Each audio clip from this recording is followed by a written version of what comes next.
नमस्कार प्रिय मित्रों, एक बार फिर आपका स्वागत है हमारे YouTube चैनल डिवाइन प्लेस पर। आज की कहानी बड़ी ही रोचक और ज्ञानवर्धक है। प्रिय मित्रों, कबूतर ने बताया कि किसी की हंसी उड़ाने वाले को भगवान कौन सा दंड देते हैं। प्रिय मित्रों, कहानी शुरू करने से पहले अगर आप हमारे चैनल पर पहली बार आए हैं तो चैनल को सब्सक्राइब कर लें और बेल आइकन ऑन करें और अच्छे कमेंट किया करें ताकि आने वाली वीडियो का नोटिफिकेशन सबसे पहले आपको मिले और प्रिय मित्रों आप उसका फायदा उठा सकें। तो शुरू करते हैं ये प्यारी सी कहानी। प्राचीन समय की बात है। किसी नगर में एक साहूकार रहता था। उस साहूकार के पास बहुत सी जमीन थी और बहुत सारा धन था। उसके पास किसी भी बात की कोई कमी नहीं थी। धन दौलत से उसका घर भरा हुआ था। तो प्रिय मित्रों, उस साहूकार को किसी भी पत्नी से संतान की प्राप्ति नहीं हुई। संतान पाने के लिए उस साहूकार ने 4 विवाह कर लिए थे, क्योंकि उसके घर में कोई संतान नहीं थी, जिसकी वजह से वह लगातार विवाह करता चला गया। उसने जब 4 विवाह कर लिए तो उन चारों पत्नियों में से किसी भी पत्नी को संतान नहीं हुई। यह बात उस साहूकार को बहुत व्याकुल करने लगी, लेकिन वह साहूकार दूसरों की मदद करने में बहुत ही आगे रहता था और हमेशा दूसरों की मदद किया करता था। अगर किसी को भी किसी चीज की कमी होती तो वह अपने घर से उसे दे दिया करता था। उस साहूकार से नगर के लोग भी बहुत प्रसन्न रहा करते थे, लेकिन उस साहूकार का दुख उन नगर के लोगों को भी बहुत दुखी करता था। वह सोचते थे कि साहूकार कितना अच्छा व्यक्ति है, लेकिन इसकी कोई संतान नहीं है। इस बात का दुख हमें भी बहुत होता है। धीरे धीरे समय गुजरता चला गया। एक दिन अचानक एक नगर के व्यक्ति ने आकर उस साहूकार को बताया कि पास में ही थोड़ी दूर पर एक साधु महाराज रहते हैं। तुम उनके पास चले जाओ। उनके पास तुम्हारे लिए कोई न कोई उपाय जरूर होगा। वह तुम्हें जरूर बताएंगे और तुम्हारा दुख दूर करेंगे, क्योंकि मैंने सुना है कि उनके पास जो भी जाता है वह कभी खाली हाथ नहीं लौट कर आता। तो प्रिय मित्रों, यह सब सुनकर वह साहूकार दूसरे ही दिन वहां से उन साधु महाराज के पास चल देता है। चलते चलते वह उस साधु महाराज के पास पहुंच जाता है और वहां पहुंचकर हाथ जोड़ करके उन्हें प्रणाम करता है। साधु महाराज उसका सारा दुख समझ लेते हैं, क्योंकि वह बहुत ही पहुँचे हुए सिद्ध महात्मा थे। और फिर वह उस साहूकार से पूछते हैं कि बेटा, तुम्हें क्या परेशानी है, किस लिए हमारे पास आए हो। तब साहूकार उन महात्मा जी से कहता है कि हे साधु जी, मेरे पास किसी भी चीज़ की कोई कमी नहीं है, लेकिन मेरी कोई संतान नहीं है। संतान की वजह से मैंने 4 शादी कर ली, लेकिन मेरी किसी भी पत्नी को अभी भी कोई संतान नहीं हुई है। इस बात का मुझे बड़ा दुख है।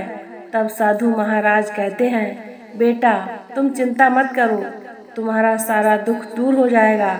मैं तुम्हें एक सेब देता हूँ। इस सेब के तुम 4 टुकड़े कर लेना। अपनी चारों पत्नियों को एक एक टुकड़ा दे देना और उसके बाद तुम्हारी चारों पत्नियां गर्भवती हो जाएंगी। तो प्रिय मित्रों, अब तो साहूकार ने वैसा ही किया। साधु महाराज से सेब लाकर साहूकार ने उसके 4 टुकड़े किए और चारों पत्नियों को एक एक टुकड़ा दे दिया। सेब के टुकड़े लेकर उसकी जो 3 बड़ी पत्नियां थीं वह अपना अपना सेब तुरंत खा लेती हैं, लेकिन उसकी जो छोटी पत्नी थी वह सेब को अपने घर में रख देती है और सोचती है कि पहले मैं अपने घर का काम निपटा लूं, उसके बाद यह सेब खा लूंगी। ऐसा विचार करके वह काम करने के लिए घर में चली जाती है। इतने में ही कहीं से एक कबूतर उड़ता हुआ आ जाता है और वह सेब को जूठा करके उड़ जाता है। तब वह स्त्री नहा धोकर आती है तो वह उस सेब को खा लेती है और कुछ ही दिनों में साहूकार की चारों पत्नियां गर्भ धारण कर लेती हैं। यह खबर सुनते ही वह साहूकार बहुत प्रसन्न होता है और सोचता है कि कितने दिन बाद मेरे घर में खुशी आने वाली है। धीरे धीरे ऐसे ही उन चारों का समय पूरा हुआ और उन चारों स्त्रियों ने एक एक बेटे को जन्म दिया। तो प्रिय मित्रों, साहूकार की जो पहली, दूसरी और तीसरी पत्नी थी, उन्होंने तो बहुत ही सुंदर सुंदर बेटों को जन्म दिया। लेकिन जो छोटी पत्नी थी उसने एक अजीब बच्चे को जन्म दिया। वह लड़का एक कबूतर के आकार का था। यह सब देख करके वह साहूकार बहुत दुखी हुआ। वह अपने चौथे बच्चे को देखकर घबरा गया। उन साधु महाराज के पास पहुंचा और कहता है, हे स्वामी जी, मेरी 3 पत्नियों ने तो बहुत सुंदर सुंदर 3 पुत्रों को जन्म दिया है, लेकिन मेरी चौथी पत्नी ने एक कबूतर की तरह दिखने वाले बेटे को जन्म दिया है। दिखने में तो वह लड़का ही है, लेकिन उसका आकार एक कबूतर की तरह है। तो प्रिय मित्रों, साहूकार की बात सुनकर साधु महाराज जी आश्चर्य में पड़ गए कि ऐसा कैसे हो गया। फिर साधु महाराज ने अपनी दिव्य दृष्टि से देखा तो सारा रहस्य जान गए। उन्होंने साहूकार को बताया कि तुम्हारे घर में कबूतर जैसा बेटा इसलिए आया है क्योंकि तुम्हारी छोटी पत्नी ने कबूतर का जूठा सेब खाया है। अब इसमें मैं कुछ कर तो नहीं सकता, लेकिन तुम चिंता मत करो, तुम्हारा यह बेटा बुद्धि में बहुत तेज होगा और आगे चलकर वह बहुत ही सुंदर और गुणवान बन जाएगा। तो प्रिय मित्रों, साहूकार ने सोचा चलो कोई बात नहीं है, जैसा भी है मेरा बेटा है, 3 बेटे तो मेरे कम से कम ठीक ठाक ही हैं। यह सब विचार करके वह वहाँ से अपने घर आ जाता है। फिर उन चारों पुत्रों का नामकरण करवाता है। कुछ दिन बाद जब उनके बच्चे धीरे धीरे बड़े होने लगते हैं तो साहूकार की चारों पत्नियों में आपस में झगड़ा होने लगता है। साहूकार की जो छोटी पत्नी थी वह बड़ी ही सीधी स्वभाव की थी, लेकिन बड़ी वाली तीनों घमंडी थी। वह छोटी वाली को ठीक से सम्मान नहीं देती थी। जब उन चारों में आपस में झगड़ा होने लगा तो साहूकार इस बात से बहुत परेशान हो गया था। तो मित्रों, साहूकार की वह तीनों बड़ी पत्नियां और अपने पुत्रों के अंदर उस कबूतर के प्रति बहुत ही घृणा भरती थी। उनके बच्चे भी उस कबूतर से बहुत घृणा करते थे। एक दिन साहूकार ने विचार किया कि मेरे पास धन की तो कोई कमी नहीं है, क्यों ना मैं अपनी चारों पत्नियों के लिए अलग अलग मकान बनवा दूं। तो प्रिय मित्रों, वैसा ही हुआ। साहूकार ने चारों के लिए अलग अलग मकान बनवा दिए और वह चारों पत्नियां अलग अलग मकानों में रहने लगी। इधर जो 3 बेटे थे वह तो एक साथ खेलते रहते थे, लेकिन जो कबूतर की तरह था वह बेटा बेचारा अकेले ही खेलता रहता था और उसका सभी लोग मजाक उड़ाते थे। नगर के लोग भी उसकी बहुत हंसी उड़ाते थे। उससे कहते थे कि कबूतर भाई, क्योंकि वह एक कबूतर की तरह था। उसे कभी भी उसके नाम से नहीं पुकारा जाता था, लेकिन वह कभी इस बात से दुखी भी नहीं होता था। वह सोचता था कि भगवान ने मुझे ऐसा रंग रूप दिया है, इसी वजह से सब लोग मुझे कबूतर कबूतर कहकर बुलाते हैं। धीरे धीरे वक्त गुजरता चला गया। समय के साथ साहूकार के चारों बेटे जवान हो जाते हैं। तभी साहूकार विचार करता है कि क्यों ना मैं अपने तीनों बेटों को धन कमाने के लिए शहर भेज दूं। तो प्रिय मित्रों, साहूकार ने वैसा ही किया। उसने अपने तीनों बेटों को अपने पास बुलाया और उन तीनों से कहा कि बेटा, अब तुम बड़े हो गए हो, कुछ ही दिन बाद तुम्हारा विवाह हो जाएगा, इसीलिए पहले तुम मुझे कुछ धन कमा कर दिखाओ। मैं देखना चाहता हूँ कि तुम्हारे अंदर कितनी बुद्धि है। तो प्रिय मित्रों, अपने पिता की बात मानकर वह तीनों बेटे शहर के लिए चल देते हैं। साहूकार उन्हें बड़े प्रेम से विदा करता है। जब यह बात उस कबूतर को पता चलती है तो वह भी पिताजी के पास जाता है और कहता है, पिताजी, मैं भी धन कमाने के लिए शहर जाना चाहता हूँ, मैं भी कमा करके धन लाऊंगा। यह बात सुनकर वह साहूकार कहने लगता है कि बेटे, तुम अभी बहुत छोटे हो, तुम्हारा आकार बहुत छोटा है। अगर तुम कहीं बाहर जाओगे तो सब लोग तुम्हारा मजाक उड़ाएंगे और तुम कुछ काम भी नहीं कर पाओगे। प्रिय मित्रों, लेकिन वह इस बात को मानने को तैयार नहीं हुआ। कबूतर कहता है कि हे पिताजी, मैं भी बड़ा हो गया हूँ, मैं बाहर धन कमाने जाऊंगा। मेरा आकार छोटा है, इससे क्या फर्क पड़ता है, लेकिन मैं धन कमाकर ले आऊंगा। अपने बेटे की जिद के आगे वह साहूकार झुक गया और अपने सबसे छोटे बेटे को उसने जाने की आज्ञा दे दी। अपने पिता से आज्ञा पाने के बाद छोटा बेटा भी धन कमाने के लिए निकल पड़ता है, लेकिन उससे पहले उसके तीनों भाई वहां से जा चुके थे। अब वह कबूतर अकेला ही रास्ते में चलने लगा। कुछ ही दूर चलने पर उसकी नज़र अपने तीनों भाइयों पर पड़ जाती है और वह जल्दी जल्दी अपने भाइयों के पास पहुंच जाता है। चलते चलते रास्ते में उन तीनों भाइयों को प्यास लगने लगी। तभी वह सोचने लगते हैं कि कहीं पानी मिल जाता तो अच्छा होता। इतने में उन्हें एक नारियल का पेड़ दिखाई देता है जो कि बहुत ऊंचा था। उन्होंने सोचा कि इस पेड़ पर हम चढ़ना नहीं जानते, लेकिन अगर हमारा कबूतर भाई होता तो वह नारियल तोड़कर हमें पानी जरूर पिला देता। वह तीनों यह बात कह ही रहे थे कि पीछे से वह कबूतर कहने लगा, भाई तुम चिंता मत करो, मैं भी यही हूँ तुम्हारे पीछे। तो प्रिय मित्रों, उसे देख करके वह तीनों प्रसन्न हो जाते हैं और कहते हैं कि हमें बहुत तेज प्यास लगी है, तुम हमें एक नारियल का पानी तोड़ कर पिला दो। कबूतर ने कहा, अरे भाई यह कितनी बड़ी बात है, अभी लो। इतना कहकर वह तुरंत ही पेड़ पर चढ़ जाता है। उन तीनों को नारियल पानी देता है। पानी पीने के बाद वह तीनों आराम से वहीं लेट जाते हैं और आपस में चुपचाप बातें करते हैं। कहते हैं, भाई हम अभी सोने का नाटक करेंगे और जब यह कबूतर सो जाएगा तब हम यहाँ से चुपचाप निकल जाएंगे। हम इस आफत को अपने साथ नहीं रख सकते। शहर में कोई पूछेगा यह कौन है तो हमें कहना पड़ेगा कि यह हमारा भाई है। सब लोग हम पर हंसेंगे, इसीलिए अपने साथ इसे शहर ले जाना ठीक नहीं है। हम तो इसे वैसे भी पसंद नहीं करते। ऐसी बातें करने के बाद में बीच वाला भाई बोला कि कबूतर भाई थोड़ी देर आराम कर लो और सो जाओ, फिर उसके बाद हम चारों साथ चलेंगे। अपने भाइयों की बातों पर भरोसा करके वह बेचारा कबूतर वहीं सो जाता है, लेकिन वह तीनों बड़े भाई उसे सोता हुआ छोड़कर वहां से चले गए और वह अकेला सोता रह गया। थोड़ी देर बाद जब उस कबूतर की आंख खुली तो उसने देखा कि मेरे तीनों भाई यहाँ से जा चुके हैं।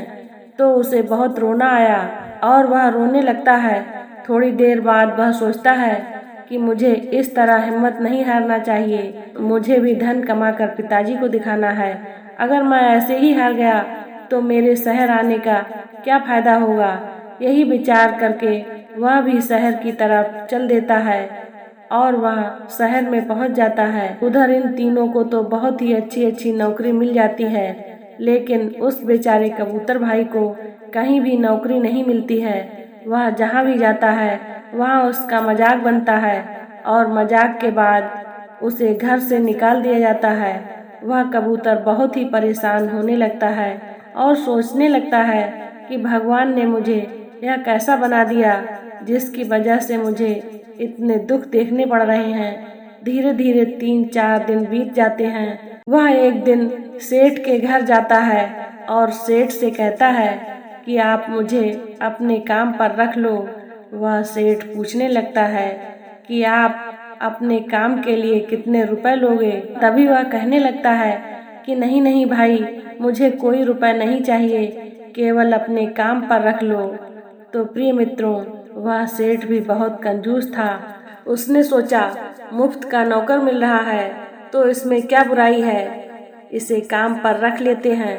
तभी वह सेठ उस कबूतर को रख लेता है और कहता है कि तुम्हारा काम कुछ भी नहीं है, सिर्फ मेरे पुत्र की देख रेख करनी है, क्योंकि मेरी पत्नी उसे बहुत छोटा छोड़कर पहले ही मर चुकी है और एक छोटे से बच्चे को मुझ पर छोड़कर गई है। कबूतर ने कहा, ठीक है भाई, मैं आपके बच्चे की देखभाल करूंगा। यह सुनकर वह सेठ बहुत प्रसन्न हुआ। उसने सोचा चलो ठीक है, अब मैं अपना व्यापार अच्छे से करूंगा। अब वह अपने व्यापार में जुट जाता है। वह कबूतर भाई उसके बच्चे की देखभाल करता है। प्रिय मित्रों, उस सेठ का बच्चा इतना शैतान था कि वह किसी भी नौकर को ज्यादा दिन वहां पर रुकने नहीं देता था। उसने इस कबूतर को इतना भगाया कि बेचारा ऊपर से आकर नीचे गिर पड़ा। जब सेठ अपने काम से वापस आया तो उसने बच्चे की शिकायत सेठ से की। सेठ ने अपने बच्चे को तो नहीं डांटा, उल्टा उसकी बातों पर हंसने लगा और ताली मारने लगा। कहने लगा, मेरा बच्चा बहुत शैतान है, यहाँ किसी नौकर को रुकने ही नहीं देता है। पता नहीं कितने नौकर आए और कितने चले गए। इसने किसी का पैर तोड़ा तो किसी का हाथ तोड़ा। इसने किसी भी नौकर को यहाँ पर ठहरने नहीं दिया और तुम इसकी शिकायत मुझसे कर रहे हो। अगर तुमसे यह जिम्मेदारी नहीं उठाई जाती तो ठीक है, तुम चले जाओ। मित्रों, उस सेठ की बात सुनकर कबूतर को क्रोध तो बहुत आया। सोचा कि मैं छोड़कर चला जाऊं, लेकिन फिर वह विचार करता है कि अगर मैं यहाँ से चला गया तो मुझे कहीं भी नौकरी नहीं मिलेगी, इसीलिए मुझे अपनी बुद्धि का प्रयोग करना पड़ेगा। तो प्रिय मित्रों, 2-3 दिन वह सेठ के लड़के की शैतानी को बर्दाश्त करता रहा। फिर उसने अपनी बुद्धि का प्रयोग किया और सोचा कि अब ऐसे काम नहीं चलेगा। उसने देखा कि सेठ इतना धन जमा कर रहा है, यह सारा धन उसका कोई बेईमानी का है। उसके घर में इतना सारा पैसा भरा पड़ा है और यह सेठ उसे छिपा छिपा कर रखता है। मित्रों, उसने बुद्धि का प्रयोग किया और उस बच्चे से कहा कि बेटा, तुम्हें भूख लगी है? तो वह लड़का कहता है, हाँ मुझे भूख लगी है, बहुत तेज भूख लगी है। तो कबूतर भाई कहता है कि मैं तुम्हें खाना नहीं दूंगा, ऐसे ही भूखे रहो। तभी वह लड़का बोला कि आप मुझे खाना क्यों नहीं दोगे? तब वह कहने लगा, अगर तुम खाना खाओगे तो फिर पानी पियोगे, और पानी पियोगे तो खाना नहीं खाओगे, नहीं तो मैं तुम्हें बहुत मारूंगा। अभी तो तुम्हारे पिताजी घर पर नहीं हैं। अब लड़का उससे डरने लगा और कहता है कि नहीं नहीं, मुझे खाना दे दो, बहुत तेज भूख लगी है। तब वह कहने लगा कि अब तुम परेशान तो नहीं करोगे?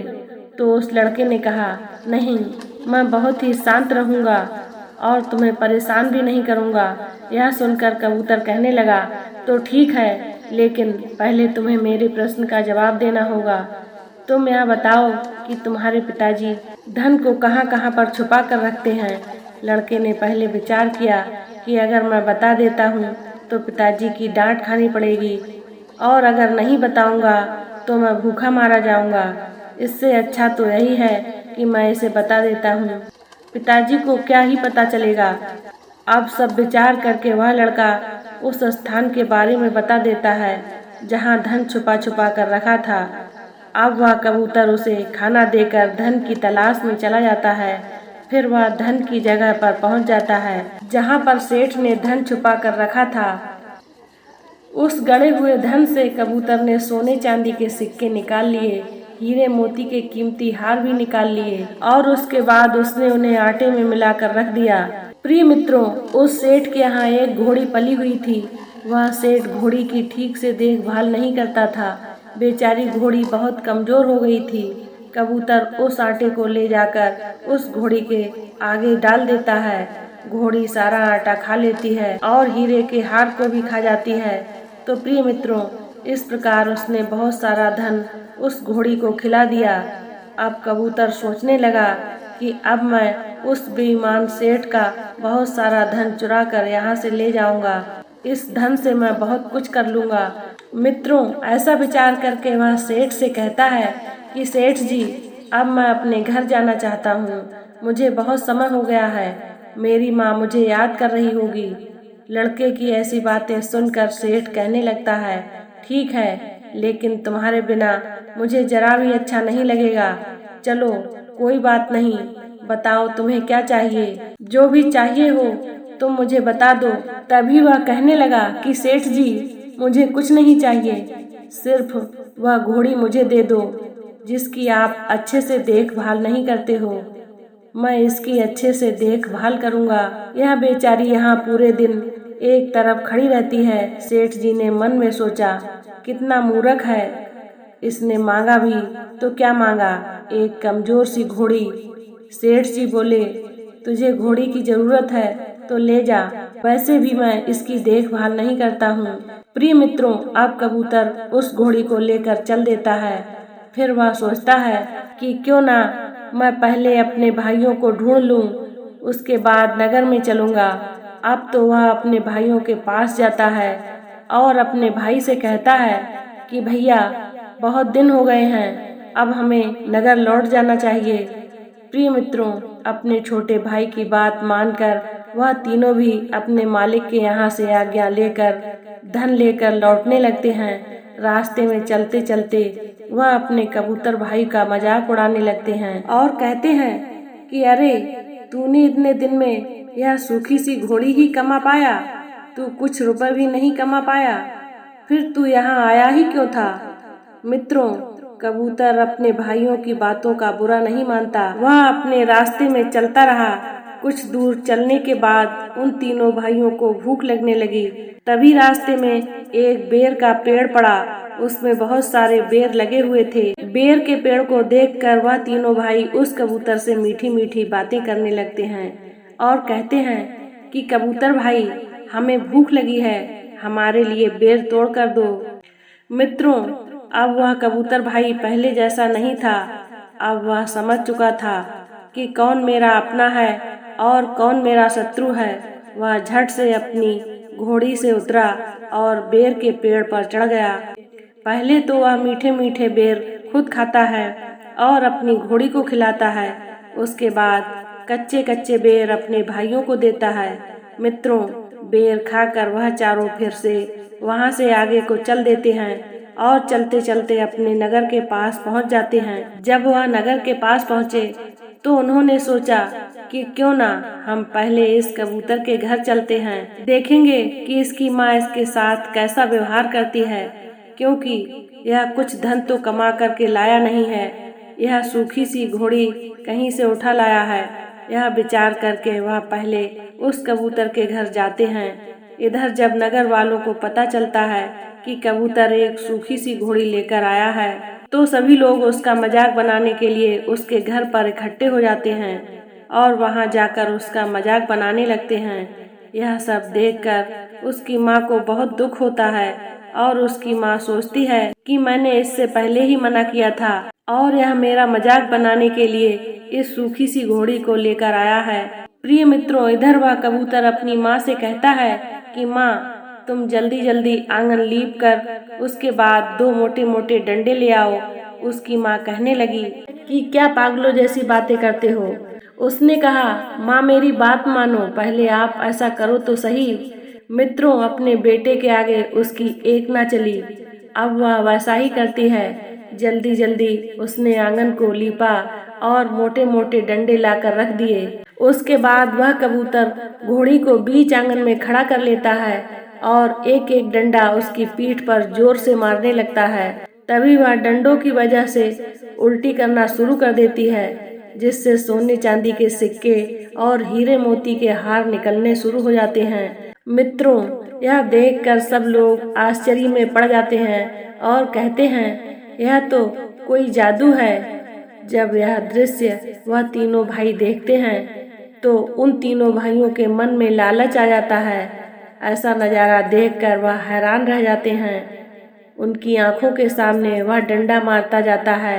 वैसे ही घोड़ी के पेट से सोने चांदी के सिक्के और हीरे मोती निकल आते हैं। फिर उसकी माँ सब कुछ बटोर कर अपने घर में रख लेती है। जब वह तीनों भाई उस कबूतर भाई के पास जाते हैं और कहते हैं, भैया, क्या आप अपनी घोड़ी बेचोगे? अपने भाइयों की बात सुनकर कबूतर कहता है, यह घोड़ी मैं तुम्हें दे तो दूंगा, लेकिन इसके बदले में जो धन तुम कमा कर लाए हो वह सारा धन तुम्हें मुझे देना होगा। प्रिय मित्रों, वह तीनों भाई बिना सोचे समझे बोल देते हैं, ठीक है, हम तुम्हें सारा धन दे देंगे। वह तीनों सोचने लगे कि जितना धन हम कमा कर नहीं लाए हैं उससे ज्यादा धन हम तो इस घोड़ी से निकाल लेंगे।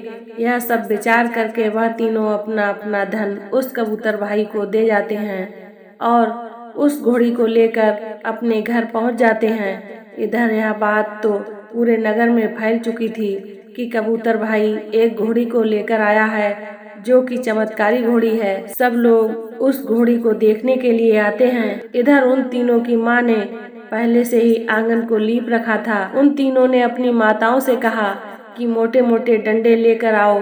वह तीनों मोटे मोटे डंडे लेकर आईं और अपने बेटे को दे दिया। तभी वह तीनों उन मोटे मोटे डंडों से उस घोड़ी को पीटने लगते हैं और वह घोड़ी जैसे तैसे उल्टी करती है तो एक सिक्का निकल आता है। उसे देखकर वह सोचने लगते हैं कि यह वाकई में जादुई घोड़ी है। तो वह तीनों उस घोड़ी की पीठ पर इतने डंडे बरसाने लगते हैं, लेकिन उस घोड़ी से एक भी सिक्का नहीं निकला। उन्होंने डंडे मार मार कर घोड़ी को अधमरा कर दिया, लेकिन कोई भी धन उससे नहीं निकला। फिर कुछ देर विचार करने के बाद वह सोचते हैं कि हमें तो उसने बोला था कि सोने के सिक्के निकलेंगे, लेकिन लगता है इसने हमें मूर्ख बना दिया है। अब हम यह घोड़ी उसी को वापस कर देते हैं। इसे कौन खिलाए पिलाएगा। मित्रों, वह घोड़ी उन्होंने ले जाकर उस कबूतर भाई के घर छोड़ दी और बोले, ले भाई, अपना तोहफा अपने पास रख ले, हमें इसकी कोई जरूरत नहीं है। इतना कहकर वह तीनों वहां से वापस चले गए और उसे मन ही मन कोसने लगे कि हमने जो धन कमाया था वह भी चला गया। तब उन तीनों में से छोटा भाई कहता है, भाई, उस घोड़ी से जान तो छूट ही गई, अब यह कबूतर खुद से खिलाएगा पिलाएगा। अब रही हमारे धन की बात, तो धन तो हम फिर दोबारा से कमा लेंगे। ऐसा विचार करके वह तीनों मन में तसल्ली कर लेते हैं। प्रिय मित्रों, धीरे धीरे कुछ समय और निकलता है। अब तो उस कबूतर ने उस घोड़ी को खिला पिलाकर खूब मोटा ताजा बना लिया। अब वह जहाँ भी जाता था उस घोड़ी को साथ लेकर जाता था। नगर वाले उसे देख देख कर उसका खूब मजाक बनाते थे, लेकिन वह किसी भी बात की परवाह नहीं करता था। उधर साहूकार को अपने बेटों की शादियों की चिंता होने लगी। वह सोचने लगा कि क्यों ना मैं इन तीनों का विवाह कर दूं। छोटा बालक तो कबूतर की तरह दिखता है, उससे तो कोई विवाह करेगा नहीं, लेकिन इन तीनों का विवाह तो कर ही देता हूँ। मित्रों, साहूकार ने ऐसा ही किया। उन तीनों के लिए अच्छी अच्छी लड़कियों को देखकर साहूकार ने अपने तीनों बेटों का विवाह कर दिया। अब बस एक वह कबूतर रह गया था। साहूकार उस कबूतर को लेकर भी चिंतित रहता था। सोचता था कि कहीं से अगर अच्छा रिश्ता मिल जाता है तो मेरे इस बेटे का विवाह भी हो जाता, लेकिन ऐसा कौन करेगा। यह सब विचार करके वह साहूकार बहुत ही दुखी होता है। इधर उस कबूतर की माँ भी बहुत कमजोर हो चुकी थी, बुढ़ापा आ चुका था। अब उससे ज्यादा काम भी नहीं होता था। वह बीमारियों से घिर गई थी। पहले तो वह सारा काम कर लेती थी, लेकिन अब उससे काम नहीं होता था। उधर वह तीनों पत्नियां आराम से बैठकर खा रही थीं, क्योंकि उनके बेटों की बहुएं आ चुकी थीं। इसीलिए साहूकार की तीनों बड़ी पत्नियों की जिंदगी तो आराम से कट ही रही थी, लेकिन छोटी पत्नी की जिंदगी बहुत मुश्किल भरी थी। वह सोचती थी कि कहीं से मेरे बेटे का विवाह हो जाता तो मैं भी परेशानी से मुक्त हो जाती। प्रिय मित्रों, ऐसा विचार करके वह भी बहुत दुखी होती है। एक दिन की बात है, उस कबूतर की माँ को बहुत बुखार आ गया और बुखार आने की वजह से उससे बिल्कुल भी उठा नहीं गया। तब कबूतर ने उल्टा सीधा खाना बनाया और उसके बाद स्वयं खाया और अपनी माँ को भी खिलाया। एक दिन कबूतर अपने बड़े भाइयों के घर पर खाना मांगने के लिए गया तो उन्होंने उसे वहाँ से भगा दिया। वह तीनों तो उससे पहले से ही जलते थे, उसे एक आंख भी नहीं देखना चाहते थे। तब उसने खुद ही खाना बनाकर अपनी माँ को खिलाया और खुद भी खाया। उसकी माँ अब तो ठीक होने का नाम ही नहीं ले रही थी। अब वह दिन रात चारपाई पर पड़ी रहती थी, क्योंकि उसके शरीर में बिल्कुल शक्ति नहीं थी जिससे वह उठकर खड़ी हो जाती। अब सारा काम वह कबूतर ही करता था। धीरे धीरे ऐसे ही दिन गुजरते गए। एक दिन की बात है, कबूतर भाई सो रहा था कि उसे कुछ खटपट की आवाज सुनाई दी। वह सोचने लगा कि आज हमारे घर में कोई चोर घुस आया है। ऐसा विचार करके वह अपने पूरे घर में देखता है, लेकिन वहाँ पर कोई नहीं था। तभी उसने विचार किया कि शायद मेरा भ्रम होगा। यह विचार करके वह सो जाता है। जब उसकी सुबह आँख खुलती है तो उसने देखा सारा घर साफ सुथरा है, रसोई घर में भोजन बना हुआ रखा है। यह सब देखकर वह हैरान रह जाता है और सोचता है कि यह सब किसने किया होगा, लेकिन उसे खुशी भी बहुत होती है। उसने सोचा पहले भूख लगी है, खाना खा लेता हूँ, उसके बाद में देखूंगा। फिर उसने खाना अपनी माँ को खिलाया और खुद खाया। उसके बाद आराम से रहने लगा। धीरे धीरे ऐसा होते 4-5 दिन बीत गए। उसने सोचा आखिरकार ऐसा करता कौन है, आज मैं इस बात का पता जरूर लगाऊंगा। यह सब विचार करके कबूतर उस रात को सोया ही नहीं। वह आधी रात का इंतजार करने लगा। अब आधी रात के बाद फिर से खटपट होती है और वह अपने कमरे से उठकर खड़ा हो जाता है। तभी वह देखता है कि घर का दरवाजा खुला हुआ था और घोड़ी घर के अंदर थी और उसके गले में रस्सी नहीं थी। देखते ही देखते वह घोड़ी एक सुंदर परी बन जाती है, जो दिखने में बहुत ही सुंदर थी। वह परी उसके घर की साफ सफाई करती है। यह सब देखकर वह कबूतर बेहोश होकर गिर जाता है। जब उसकी सुबह आँख खुलती है तो वह खुद को एक कोने में पड़ा हुआ पाता है। उसे रात्रि की वह सारी बातें याद आती हैं। अब तो वह दौड़ता हुआ अपनी घोड़ी के पास जाता है और घोड़ी से कहता है कि तुम कौन हो और कहाँ से आई हो। लेकिन वह घोड़ी तो अपना सर हिलाने के अलावा कुछ नहीं कहती थी। वह फिर से बोलता है कि तुम कौन हो और कहाँ से आई हो। तो उसके पूछने पर घोड़ी ने फिर अपना सिर हिला दिया। यह सब देखकर वह परेशान हो जाता है और फिर वापस जाकर अपने कमरे में लेट जाता है। फिर वह सोचता है कि आज मैं जरूर पता करूंगा कि यह घोड़ी कौन है जो रात में सुंदर परी बन जाती है। अगले दिन फिर रात होती है और उस रात उसने अपनी उंगली काट लिया। उसने सोचा कि आज मैं अपनी उंगली ही काट लेता हूँ, इसके दर्द की वजह से मुझे नींद नहीं आएगी और मैं सारा रहस्य जान जाऊंगा। प्रिय मित्रों, वैसा ही हुआ। जैसे ही आधी रात का वक्त हुआ तो वह घोड़ी निकलकर सुंदर परी बन जाती है। वह एकदम से सुंदर परी के रूप में बदल गई। तभी उसने पूरा घर साफ किया और रसोई घर में खाना बना दिया। जब वह अंदर जाने को हुई तो वैसे ही कबूतर ने उसका हाथ पकड़ लिया और उससे कहने लगा कि अब तो तुम मुझे बता करके ही जाओगी कि तुम कौन हो, तुम घोड़ी कैसे बन जाती हो। अगर तुम घोड़ी ही हो तो स्त्री कैसे बनती हो। कबूतर की बात सुनकर वह कुछ देर शांत रही। फिर वह कहने लगी कि मैं एक परी हूँ और परी लोक से आई हूँ। मुझे एक साधु महाराज का श्राप मिला है, क्योंकि मैंने परी लोक में एक बार सभी साधुओं को भोजन कराने के लिए बुलावा दिया था, लेकिन गलती से एक साधु महाराज छूट गए थे। उन्होंने क्रोध में आकर मुझे घोड़ी होने का श्राप दे दिया था। साधु महाराज ने कहा कि तूने मुझे छोड़ दिया है, इसीलिए मेरा अपमान किया है। अब तू घोड़ी बन जाएगी। यह श्राप सुनकर मैं उनके पैरों में गिर गई, रोने लगी, क्षमा मांगने लगी, उनके सामने गिड़गिड़ाने लगी, माफी मांगने लगी। तो उन्हें मुझ पर दया आ गई। उन्होंने कहा, बेटा तुम रात में अपने रूप में आ सकती हो, लेकिन तुम दिन में घोड़ी ही बनकर रहोगी और तुम्हें अपना जीवन ऐसे ही यापन करना होगा। मैं उन साधु महाराज से कहने लगी, हे महात्मा जी, कुछ तो उपाय करिए जिससे मैं पुनः अपने रूप में आ जाऊं। तभी उन्होंने बताया कि एक उपाय है। जो परीलोक में राक्षस है, अगर तुम उसे हरा दोगी तो तुम पुनः अपने रूप में आ सकती हो। इस वजह से मैं पृथ्वी लोक पर आ गई, क्योंकि उस राक्षस से लड़ने की मेरी शक्ति नहीं थी, इसीलिए पृथ्वी लोक पर चली आई। मैं सोच रही थी कि मुझे ऐसा कोई व्यक्ति मिल जाए जिसकी मदद से मैं उस राक्षस को पराजित कर सकूं। कबूतर कहने लगा, मैं तुम्हारी मदद कर सकता हूँ, मैं बुद्धि से उसे हराने का प्रयास करूँगा।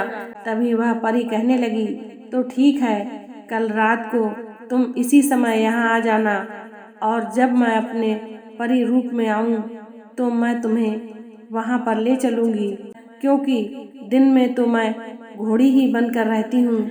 यह सब कहकर वह घोड़ी रूप में आ जाती है और वह कबूतर भाई अपने कमरे में जाकर लेट जाता है। कबूतर विचार करता है कि मैंने उस परी से कह तो दिया, लेकिन मैं उस राक्षस से सामना कैसे करूँगा। विचार करते करते वह सो जाता है। अगला दिन होता है तो वह विचार करता रहता है कि मैं उसका सामना कैसे करूँगा। धीरे धीरे फिर से शाम का वक्त आ जाता है और रात हो जाती है। फिर वह कुछ हथियार अपने थैले में रखता है और थैला अपने कंधे पर टांग कर परी के साथ परीलोक में जाता है। जब वह परीलोक में पहुंचता है तो उसने उस राक्षस के सामने जाने का प्रयास किया। राक्षस ने जब कबूतर भाई को देखा तो उसने सोचा कि यह कोई विचित्र प्राणी लगता है, जरूर यह मुझसे ज्यादा ताकतवर होगा, क्योंकि आज तक किसी की हिम्मत नहीं हुई मेरे पास आने की, और यह विचित्र प्राणी मेरे पास आ गया है। वह राक्षस ऐसा विचार करके अपना प्रहार करता है। तभी कबूतर उड़ान भरता हुआ उस राक्षस के सीने पर जाकर बैठ जाता है। उसके बाद वह अपने थैले से कुछ हथियार निकालकर राक्षस की आंखों पर मार देता है, जिससे राक्षस को बहुत पीड़ा होती है। उसके बाद वह अपने हथियारों से राक्षस का वध कर देता है। राक्षस से युद्ध करते करते कबूतर को चोट लग जाती है। वह घायल हो जाता है और वह वहीं पर मूर्छित होकर गिर जाता है। इधर जब उसकी आंख खुलती है तो वह देखता है कि वह एक सुंदर से स्थान पर लेटा है, जहां चारों ओर परियां ही परियां हैं। तभी वह पूछने लगता है कि मैं ठीक कैसे हो गया, मुझे तो चोट लगी थी। तब परी बताती है कि तुम ठीक हो गए, हम लोगों ने तुम्हें ठीक कर दिया है। तो कबूतर कहता है कि परियों, अब तुम मुझे पृथ्वी लोक पर छोड़ दो। तभी वह परी कहती है, ठीक है, मैं तुम्हें पृथ्वी लोक पर छोड़ने चलूंगी। लेकिन इतने में ही देखते देखते वह कबूतर सुंदर राजकुमार बन जाता है और उसे कुछ अपने पूर्व जन्म की याद आने लगती है। यह सब देखकर वह परी भी आश्चर्यचकित रह जाती है और कहती है कि तुम तो एक सुंदर युवक बन गए हो, यह कैसे हुआ। तब वह कबूतर बताता है कि मुझे पूर्व जन्म की याद आ रही है। पिछले जन्म में मैं एक राजकुमार था जो कि बहुत ही बदमाश था। मैंने एक कबूतर को मार दिया था, जिसकी वजह से मुझे उस कबूतर ने श्राप दिया था कि मैं भी एक कबूतर बनूंगा और मुझे भी बहुत ज्यादा दुख मिलेगा।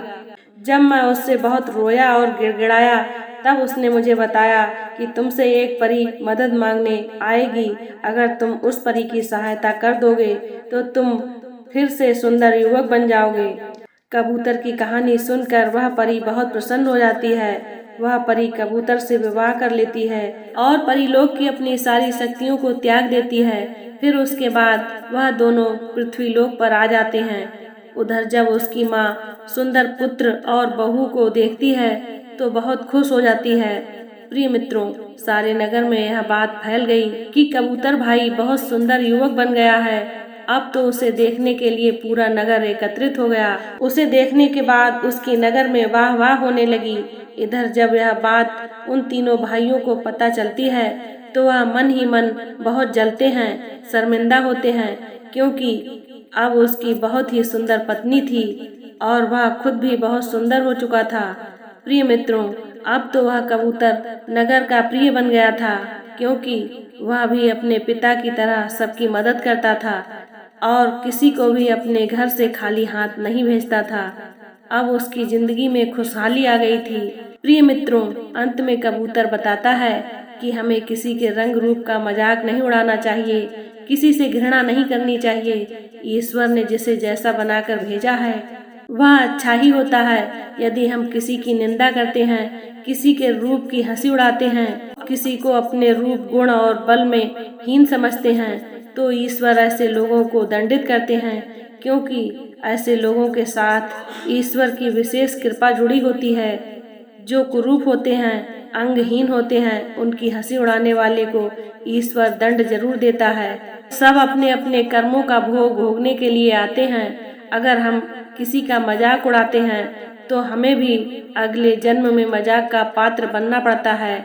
ऐसे न जाने कितने प्रमाण हैं जो कि किसी का अपमान करने के कारण पशु पक्षी बन गए। ईश्वर ने आपको सुंदर बनाया है, धनवान बनाया है, गुणवान बनाया है, तो किसी को नीचा दिखाने के लिए नहीं, बल्कि स्वयं को विकसित करने के लिए। जो लोग अपने ऐश्वर्य का दुरुपयोग करते हैं उनसे उनका ऐश्वर्य छीन लिया जाता है।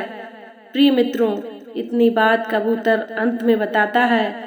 प्रिय मित्रों, आज की यह कहानी यहीं पर समाप्त करते हैं। आपको हमारी कहानी बहुत अच्छी लगी होगी और इससे आपको ढेर सारी प्रेरणाएं भी मिलेंगी। इसी तरह की ज्ञानवर्धक कथा कहानियों को सुनने के लिए और अपना कीमती समय देने के लिए बहुत बहुत धन्यवाद। फिर मिलते हैं अगली वीडियो में एक नई वीडियो के साथ। नमस्कार।